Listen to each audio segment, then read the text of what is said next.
بنجيب شوية ثلج وبنحطهم بالخلاط. أول حاجة نبدأ بالثلج ونصغر عليه بورة واحدة من الآيس كريم، حباية موز مع شيء يا صحتكم يا خوالي، وندي لك شوية برتقال من السوق العربي جاي الدقيق من أم درمان، ونكب شوية تمر من الدنقلة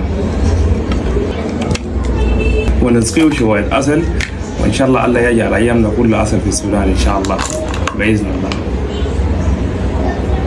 ونضيف عليه شوية بنقح الفرنسي وبرضه بن البرازيلي وبرضه الحليب من الجزيرة،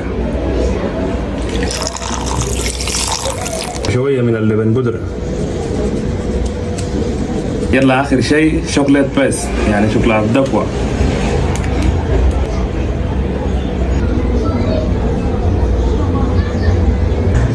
خلد يا مخلد.